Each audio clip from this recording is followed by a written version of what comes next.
வணக்கம் ஃப்ரெண்ட்ஸ். இன்றைக்கு என்னோடய ரோஸ் கலெக்ஷனில் இந்த டாக்டர் ரோஸும் ஆட் ஆகிருக்கு. செம்ம கலர், லைட் பேபி பிங்க்குன்னு சொல்லுவோம் இல்லையா, அந்த கலரு. பூக்கள் ரொம்ப அழகாக இருக்குது. இப்போ இதில் 2 விஷயம் நம்ம கவனிக்கணும். ஒன்று, இந்த பூத்து முடிஞ்ச பூக்களை நம்ம ட்ரிம் பண்ணி எடுத்துடணும்.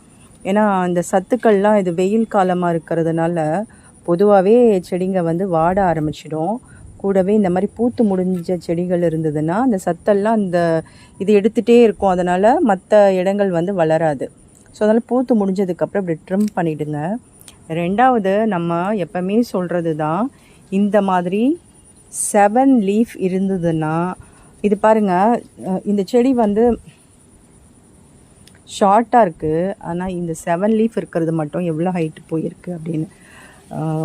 ஒரு விஷயம் கிராஃப்டட் அப்படின்னாலே, இந்த செடி கிராஃப்டட் செடி. இதை ஒட்டு போட்டிருக்காங்க இல்லையா, அந்த ஒட்டுக்கு மேலே தான் இந்த டாக்டர் ரோஸ் செடி வளர்ந்துருக்கு.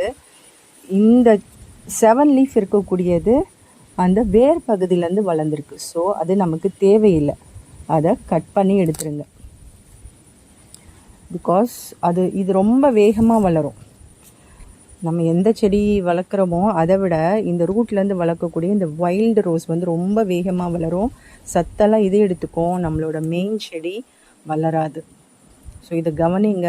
ரூட்டில் இருந்து இந்த மாதிரி 7 இலை கொண்ட செடி வளர்ந்ததுன்னா அதை கட் பண்ணி எடுத்துருங்க. பூத்து முடிஞ்ச பூக்களையும் கட் பண்ணிட்டீங்கன்னா உங்களுக்கு நிறைய பூக்கள் கிடைக்கும். Happy gardening.